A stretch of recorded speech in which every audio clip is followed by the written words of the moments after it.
Hello and welcome to this video on the common health advice you should drink 8 glasses of water a day.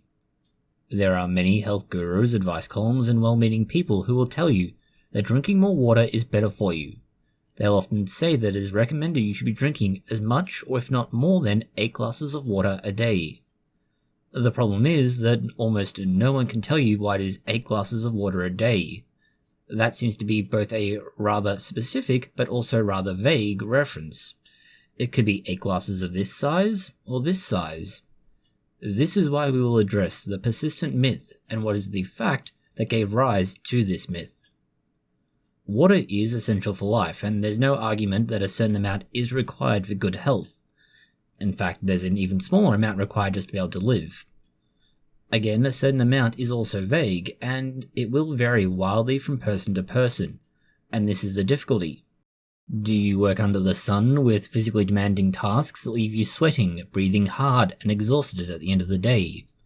Chances are more than reasonable that you need more than a little bit of water, and more than likely much more than 8 glasses of water each day.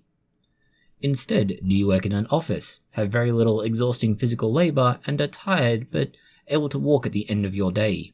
You probably don't need much water, and certainly not 8 glasses worth. There is a wide range in between these two extremes. Water you consume will do two things. The most important and first it does is it adds blood volume. This helps to hydrate tissues and cells in your body. This lets everything work the way it should. Water will generally follow sodium and other solutes.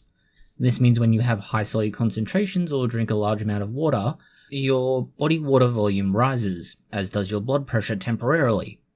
To counter this, primarily because of that rise in blood pressure, your body will remove solutes like sodium and other electrolytes, ions, glucose and more. Doing so will also remove water volume. Primarily the sodium and electrolytes are what guides this process. This will then reduce excess water and allow it to be removed from the body. When you work hard, it also does something similar, primarily through the loss of electrolytes and ions in sweat, but also the increased blood pressure causes more to be lost through the renal system. Yet another reason is that your body needs to remove the metabolic byproducts from that physical labor and activity. This also removes water from the body, and it is necessary to remove these metabolic waste products.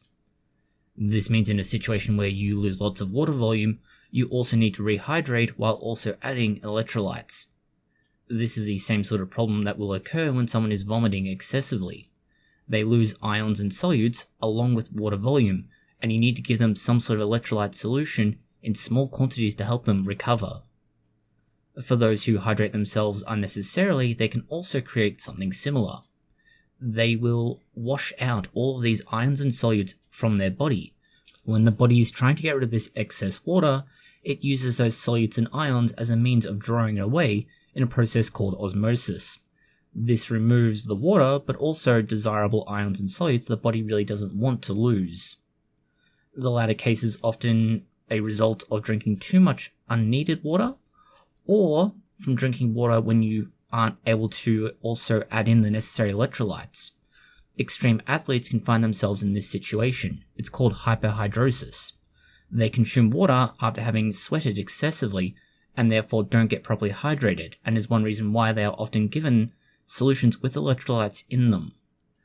A less common but possible pathway is when you are following the unnecessary advice to drink 8 glasses of water a day, and this then raises the question of where did this advice come from, given that careful balancing of water volume is rather important, as it has a direct effect on the rest of your health and well-being.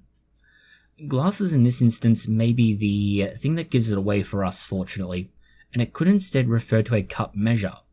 This is a less frequently used measure outside of cooking, but if it is, then we may have the answer. And it's surprisingly interesting. It stems from a 1945 United States Department of Agriculture dietary guideline. The guideline suggested the equivalent of 2.5 liters of water, or approximately 8 imperial cups of water each day. So far, the numbers add up.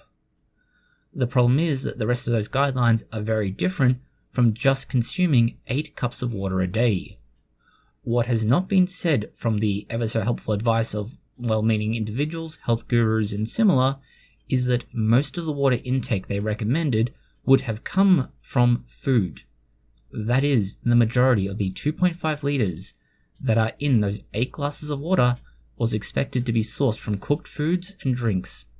Things like meals, fruits, a cup of coffee, tea, and similar. That leaves a fraction of the 2.5 litres of 8 glasses of water to be consumed each day as water itself. This brings us back to the original point. If you are subject to exhausting work, high temperatures, and limited opportunity to rehydrate, you will need to consume 8 glasses or more of water. You will also need to replace those lost nutrients and minerals that you remove from your body as sweat and eventually as urine. Conversely, if you're not in a situation where you are exhausted and sweating extensively, but instead in a more relaxed sedentary occupational scenario, you will not need to rehydrate. You likely do not even need to consume extra water beyond what is part of your balanced food intake. There are, of course, situations and exceptions to this rule, such as if you're ill, in the process of trying to somehow alter the way your body's behaving. For example, if you are hypertensive, you want to avoid both excess fluid intake and excess sodium intake. There are also a variety of other scenarios where the 8 glasses of water a day guidance may be less helpful and more hindrance. Thank you for watching this video. If you have found it interesting, consider liking, sharing, and subscribing. Please post any comments, questions, or suggestions you have below.